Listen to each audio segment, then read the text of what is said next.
ya. Jadi ini sebetulnya bukan karakteristik yang tetap loh. Motivasi itu naik turun. Seperti juga keimanan, Bapak Ibu naik turun. Iya ya Bu ya. Oh ada pengajian gitu ustazahnya ngomong, oh jangan ngomong-ngomongin orang gitu ya. Di sana masih ngomong-ngomongin orang gitu ya. Imannya bukan naik turun, itu terus turun gitu ya. Motivasi itu naik turun ya, bapak-bapak juga gitu. Khotbah Jumat, wah iya gitu ya. Keluar dari masjid lihat ada yang cakep-cakep dikit, oh sekali nggak apa-apa gitu ya. Ya kan katanya kan dalam ada hadis yang mengatakan kalau terlihat itu ya nggak apa-apa, tapi jangan dilihatin terus gitu ya. Ini terlihat kok Pak, terlihat harus dilihatin. Jadi ya itu motivasi itu juga it's not an innate characteristic gitu ya. Itu naik turun dan tugas kita lah untuk selalu mencoba menaikkan motivasi mahasiswa. Jadi ini terkait dengan adanya proses-proses ya dan akibat dari proses kalau termotivasi gitu ya. Jadi apa yang dilakukan mahasiswa itu kalau dia termotivasi. Oke, jadi nah ini diagram penting yang saya kurang ini kurang jelas. Jadi kalau kita bicara tentang motivasi itu perlu ada goals dulu ya. Karena goals inilah yang akan mengarahkan dan memandu motivasi. Jadi ada goals directed behavior. Nah, goals ini itu bisa berupa learning goals. Learning goals itu mahasiswa termotivasi karena dia ingin bisa. Itu learning goals. Tidak semua mahasiswa tuh goalsnya itu learning goals. Banyak mahasiswa yang hanya ingin dapat nilai bagus, betul nggak saya? Bukan dia ingin bisa, tapi dia ingin nilai bagus. Dia ingin kelihatan pandai. Dia tidak ingin kelihatan bodoh. Betul kan? Bahkan kuliah pun itu sebetulnya motivasi mahasiswa itu biar nggak jadi pengangguran. Makanya tuh banyak universitas jalan di mati ukur gitu ya. Itu ya kalau menurut saya itu sebagian mahasiswanya tuh masuk kuliah aja pokoknya bukan pengangguran dah gitu ya. Nah, jadi motivasi duduk di ruang kuliah itu bukan learning goals, tapi yang namanya performance goal tadi. Performance goal tadi nilai aja. Kemudian tidak kelihatan bodoh gitu ya. Nah, ini goals ini sangat penting dan kita seharusnya mengajak mahasiswa goals-nya itu adalah learning goals. Untuk bisa, untuk paham. Jadi betul-betul tekankan ke mahasiswa bahwa kalian duduk di sini, saya akan memandu kalian agar bisa.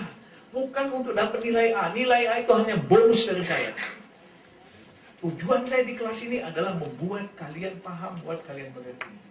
Jadi saya mengajak mereka punya learning goals. Bukan performance goal, terlihat pandai, dapat nilai A. Bukan. That's only bonus. Nah, goals ini, motivasi itu dipengaruhi oleh value sama ekspektasi. Nah, gini ceritanya.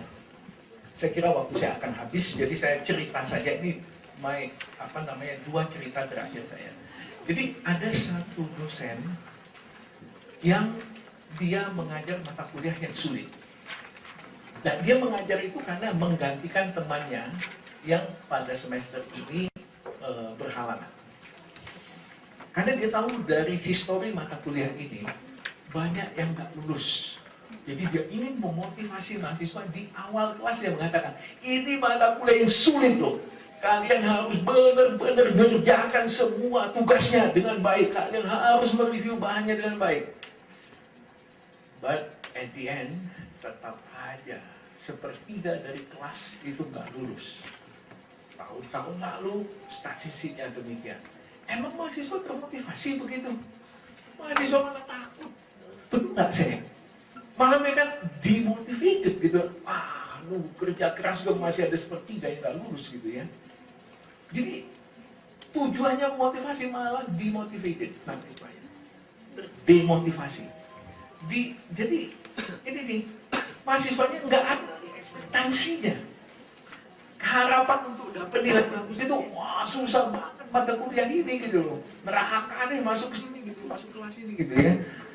Jadi kalau tidak ada ekspektasi, maka ya motivasi akan turun. Nah, ada dosen yang mengajar mata kuliah pilihan, gitu ya.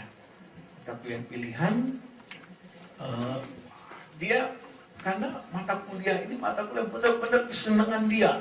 Jadi kan dosen tuh kalau udah selesai S3, itunya disertasi S3-nya tuh mau dijadikan mata kuliah pilihan tuh. Itu dia tuh ya. Jadi mata kuliah itu banyak banget gitu loh. Karena itu tadi dosen pada mau bikin mata kuliah pilihan itu dari disertasi. Wah, dia demikian excitednya dengan bidang ini gitu. 5 tahun dia ngerjain disertasinya gitu ya. Gimana nggak excited gitu ya. Dia pikir semua mahasiswa kayak dia gitu loh. Jadi tugas-tugas itu udah levelnya S3 gitu, anak S1 dikasih gitu ya. Nah, buat mahasiswa does not have any value gitu ya. Jadi ada 2 hal yang sangat mempengaruhi motivasi, ekspektasi untuk bisa lulus dengan nilai baik itu berperan. Dan the value, kalau mahasiswa tidak melihat loh, ini urusan S3 nggak ini dengan nggak ada kaitannya lemah dengan dunia nyata gitu ya. They don't see values, itu mereka motivasinya pasti akan kurang gitu ya. Nah, jadi kalau kita bicara tentang motivasi, itu ada 3 hal yang saling berkaitan. Goals, kita harus mengarahkan goals mahasiswa menjadi learning goals. Kemudian kita harus memberikan ekspektasi ke mereka bahwa ini kalian kalau memang kerja keras baik mengikuti segala macam ini kalian akan bisa deh. Dan next itu adalah value, bahwa ini akan sangat berguna untuk nanti mata kuliah tingkat lanjut, dan ini adalah dasar nanti kalau kalian bekerja di sini di sana segala macam. They see the value. Dan satu hal lagi yang sangat penting kalau kita bicara tentang motivasi adalah environment. Environment itu nggak ada digambarkan di sini. Environment itu bisa supporting environment atau environment yang tidak mendukung. Environment yang supporting itu adalah dosen yang memang menunjukkan sikap bahwa seperti saya katakan tadi approachable, bahwa dosen ini akan fair gitu. Kemudian mahasiswa lain di kelas itu pun itu akan bersedia membantu gitu ya. Kerja kelompoknya itu mereka akan hidup gitu. Nah, environment itu juga sangat berperan dalam motivasi. Saya ingat di fakultas saya FTMD itu teknik mesin itu himpunannya sangat aktif. Jadi anak-anak yang mahasiswa yang udah ambil DU itu didatengin ke rumahnya gitu, diajak untuk kuliah. Yang ngajak tuh bukan yang ikut kuliah yang remedial ini. Itu anak-anak himpunan datengin, dijemput gitu ya. Saya pikir kalau ada tepi mereka tuh punya mobil, maka jemput pakai mobil tuh ke sana gitu ya. Bisa ajak cewek gitu ya. Jadi nggak belajar. Nah, saya kira ini waktu saya udah jam 12. Bapak Ibu mungkin bisa baca sendiri karena saya agak tulis dalam kata-kata yang cukup panjang tentang 4 hal ini. Jadi tentang goals, ekspektasi, values, dan environment. Dan masing-masing faktor ini Bapak Ibu nanti lihat apa sih yang dapat meningkatkan motivasi mahasiswa terkait dengan 4 faktor ini. Yang memang nggak ada di situ adalah contoh-contohnya yang saya omongin dan video-videonya yang ternyata Bapak Ibu tidak cukup beruntung untuk melihat video-video lanjutannya gitu. Mudah-mudahan apa yang saya sampaikan ini bermanfaat bagi Bapak Ibu untuk bekal mengajar semester yang akan datang, juga menjadikan tadi Ibu Majidah mengatakan thalabul ilmi, menuntut ilmu dapat pahala, dan doakan juga saya dapat pahala untuk berinteraksi dengan Bapak Ibu. Wabillahi taufiq wal hidayah. Wassalamualaikum warahmatullahi wabarakatuh.